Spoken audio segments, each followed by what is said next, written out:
because he cannot cause things to come into being. Our lesson reads, who laid the foundation of the earth. Now just think about this lesson as you read it. Who laid the foundation of the earth that it should not be removed forever.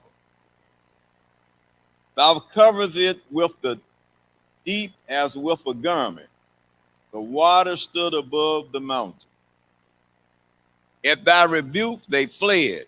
At the voice of thy thunder they hasten away. They go up by the mountain. They go down by the valley into the place which thou hast founded for them. Thou hast set a bound that they may not pass over, that they turn not again to cover the earth. O Lord, how manifold are thy works, and wisdom hast thou made them all. The earth is full of thy riches.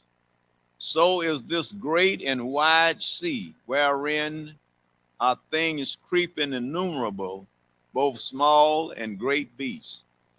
There goes the ship. There's the leaven, which thou hast made to play therein. These wait all upon thee, that thou mayst give them their meat in due season. That thou givest them, they gather. Thou openest thy hand, they are filled with good. Thou hidest thy face, they are troubled. Thou takest away their breath, they die and return to their dust. Thou sendest forth thy spirit, they are created, and thou renew the face of the earth. Rebuke, Bible definition, rebuke, to express sharply, stern disapproval of, to reprove and to reprimand. Bound is a boundary, a territory, borders, landmark, or limited, both social and physically. Life needs for today's lesson. The aim that your students will learn to live with confidence in God's ability to provide and protect. Only God can provide the things that we need. If there was no food, if there's a shortage of food, who can create food? If you go to the store and there's no tomatoes, there's no meat, what can you do about it? You can't go home and say, now I'm gonna go home and make me some meat. What you gonna make it out of? Where you gonna get you got to have what? The ingredients in order to do the things that we do. Where does the ingredients come from? Ingredients come from who? From God. If you make a cake, Sister Faith make the cakes, she can't just go home to an empty kitchen and make a cake. First, she got to go out to Kroger or to Myers and buy all of the what? The ingredients in order to create or to make that cake. It is possible that the Israelites was in captivity during the time of Psalms 104 was written. Most people held against their will focus on the things they do not have. People who are held against their will, like the Israelites was in Babylon. What they focus on, it say, is freedom. When I get what? Free, security, and happiness. While in bondage, captives complain. They cry out to God. Now you let people get in trouble, some people who have never prayed.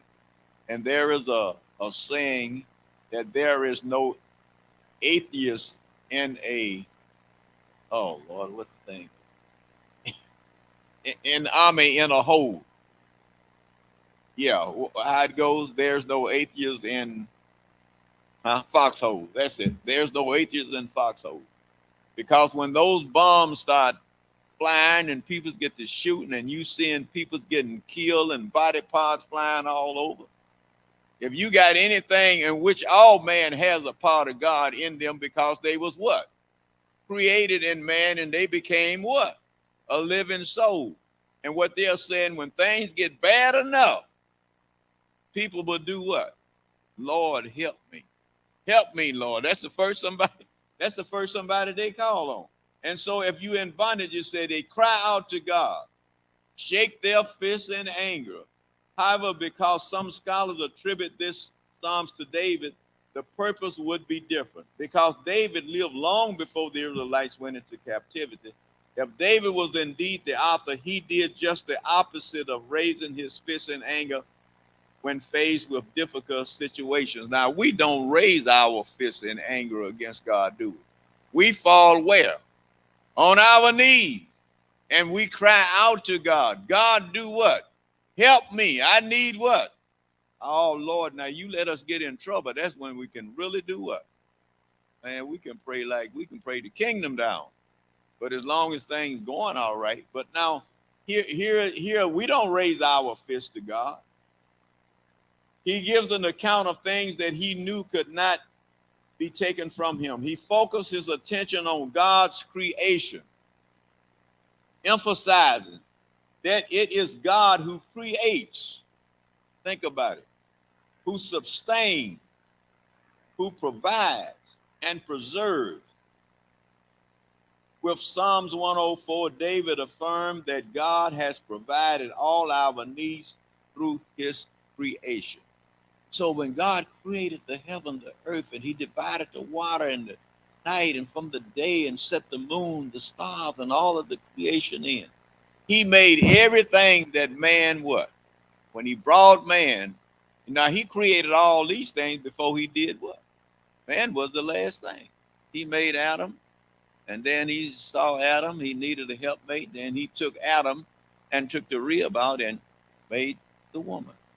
And so God put everything that man need upon this earth. The things that man, now only man, he can discover some things now, but he can't create. You put a man in an empty room, you put him in a vacuum, and you go back 100 years from now, what is he going to create? Nothing. Because he can't. Only God can create. Only God can make. Only God can say, let there be what?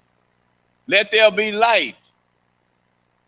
And it's going now. They say it was a big boom. I don't know. Maybe when he said, let there be light, it could have been a big boom. I won't argue against the big boom. That's bad, saying that. But when he said, let there be light, there was what?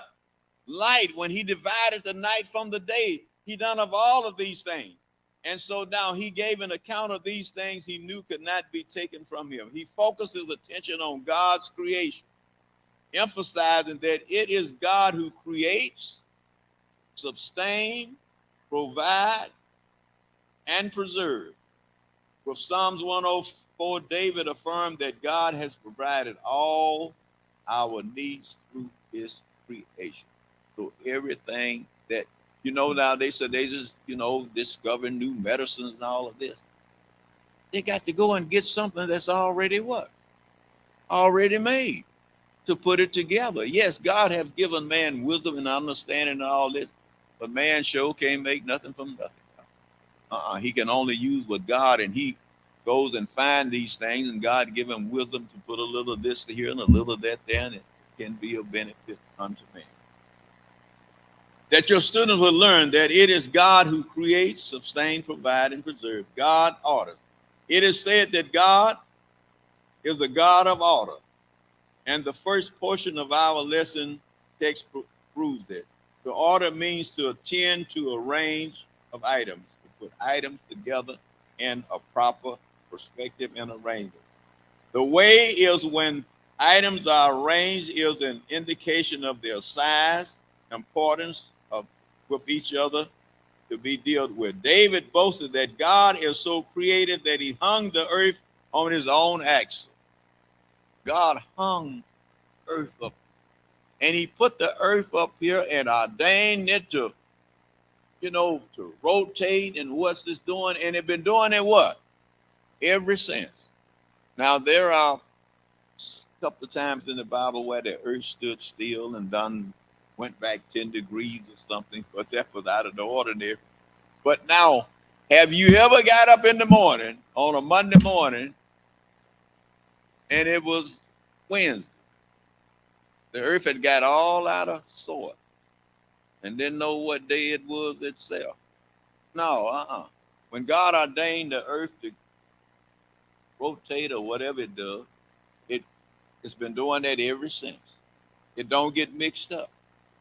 Man get mixed up. I get mixed up. Sister Patty, what day it is? Okay, y'all keep living. And you'll be forgot what day it is. But God doesn't get mixed up like that. He ordained that sun to come up, and every day that sun come up, and the only reason you don't see it is covered by what? The clouds up there. But the sun is still in its proper place, and if you wait just around a little bit, the clouds get to moving, the wind get to blowing, and the clouds move out. There is the sun up there shining. There's the moon shining, and everything is in order. Thank God. David boasted that God is so creative that he hung it up there on this axis. And no matter how heavy it is or what shock it observed, it cannot fall or be moved. So it's right in the place that God put it. Then God covered it, and the water stood above the mountains. First, when God made and said, let there be water, that was above the mountain. So what did God have to do? He separated the mountains so that we could have land. So he knew he was going to bring man into being, and man could not live where? He's not a fish. He could not live in the water. So he had to have land. So he had to divide the land from what? From the water. But because God, greatest creation, man could not live in such a place. Man couldn't live in that place. God reprimanded the waters, and they fled to more suitable places, like the valleys. As God rebuked, a boundary was formed that water could not cross over, so man could live. And when I look at the Mississippi River, start way up there, we're in Minnesota, and go all the way down to Louisiana. What's the name of the city now? New Orleans. Go all the way down to New Orleans. And the Mississippi stays within his boundaries. All of the other water stays within their boundaries. The ocean stays within his. And Lord, the ocean is vast. If you've ever been out there on that ocean, you can go for days and days and not see no land. All you see, water.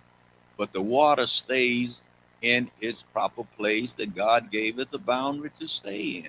Because if he didn't give the water a place to stay, the water might get confused and just go flowing over everywhere, And when you have, we invite you to tune next Sunday